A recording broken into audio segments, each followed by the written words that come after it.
Olá pessoal, bom dia! Hoje iremos falar sobre as dores que se irradiam da região cervical e vão para os braços.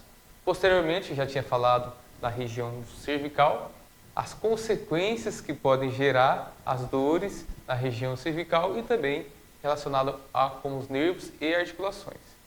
Então, todos os nervos que vão para os nossos membros, que vão para os nossos braços, a raiz dele sai da região cervical, no caso, no braço. As dores percorrem o caminho do nervo e esse nervo, a origem dele é a cervical. Mas, nesse trajeto, nessa estrada desse nervo, ele tem alguns obstáculos. Um dos obstáculos que nós temos na região do braço é a clavícula e também a parte do complexo do ombro. E esse ombro ele é carregado de estruturas, tanto musculares como ligamentares. Na parte posterior, nós temos também a escápula, que o pessoal chama muito de paleta, E essa região é uma região que precisa ser móvel, tanto a clavícula quanto a escápula. E também a região costal, ou seja, as nossas costelas precisam ter um bom movimento para que o nosso ombro tenha um bom movimento. Eu vou mostrar na imagem para vocês como isso funciona, para vocês observarem e verem a passagem desses nervos e também todas as estruturas que nós levamos no tratamento da osteopatia, para que você tenha uma noção se essa dor sua é muscular, é uma dor articular ou uma dor do nervo que está levando a esse desconforto. Nesta imagem, nós conseguimos observar a região cervical. O que está em amarelinho aqui são os nervos. Essa região aqui é a clavícula. Então, podem observar que abaixo da clavícula passam os nervos e também em volta da clavícula tem a musculatura. Na região posterior, eu vou mexer um pouquinho aqui no mouse e vocês observem aqui a escápula, ou seja, ela faz parte do complexo de formação da articulação do ombro.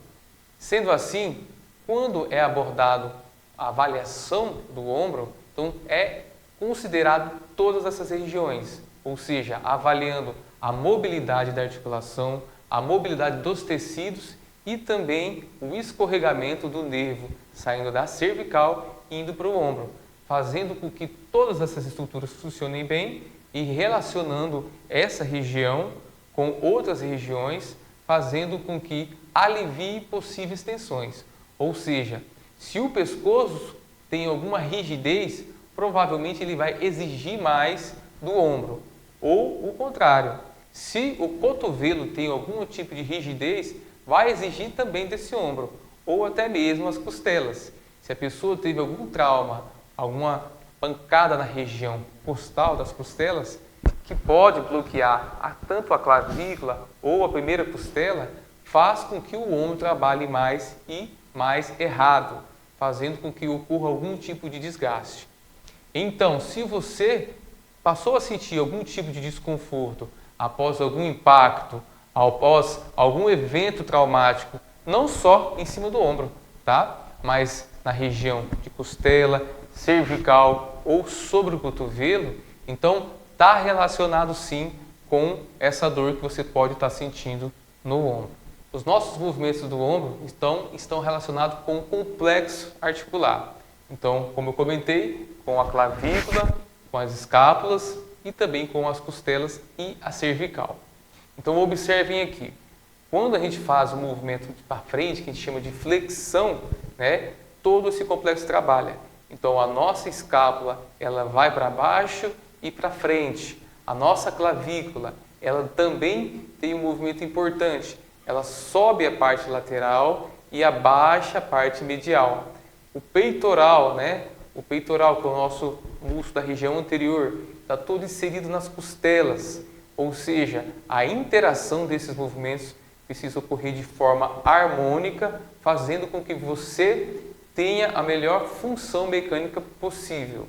Observamos aqui uma visão superior. Nesse caso, a cervical foi retirada e o crânio retirado para a gente conseguir observar melhor. Então, neste movimento, olha só como a nossa escápula faz também, além de uma inferiorização e anteriorização, ela faz uma abertura, ou seja, se afastando ali da região da coluna vertebral e chegando ali mais próximo à parte lateral das costelas. E o que mais a gente vê no consultório é a dificuldade em abdução, ou seja, a dificuldade em abrir o braço. Então, esse movimento também é necessário ter uma harmonia de todo o complexo articular. Observamos ali a região da clavícula, o tanto que ela tem que movimentar. Também, posteriormente, lá a escápula. Trabalhando em conjunto aqui com os músculos, né, deltoides. Ou seja, se tiver alguma restrição, tanto a nível de costela aqui na região interna, ou seja, na região mais mediana do nosso corpo, ou a nível lateral, vai prejudicar esse movimento. Ou seja, você tem que ter uma harmonia entre todas as estruturas do seu corpo funcionar. Então, na osteopatia, nós avaliamos cada região articular dessas, fazendo com que todo o seu complexo de ombro trabalhe de forma harmônica. Nervos, articulações e músculos. A avaliação é totalmente manual, ou seja, através de toques, através de testes, nós vemos quais dessas estruturas estão com algum tipo de disfunção, ou seja, funcionando de forma alterada e buscamos ali a normalização. Então, o tratamento geralmente desse tipo de disfunção leva de 3 a 6 sessões no tratamento de osteopatia. Normalizando isso, podemos ali encaminhar para a pessoa fazer depois do tratamento, que já consegue fazer o movimento sem a dor, sem incômodo, e a gente consegue encaminhar para uma academia, para um pilates, para um RPG, para a pessoa realizar de forma harmônica e manter, né, essa melhora na sua vida diária. No próximo episódio, nós vamos falar sobre as alterações a nível de cotovelo, ou seja, falamos na cervical, do ombro e agora vamos ver as relações que podem ter ou prejudicar o cotovelo.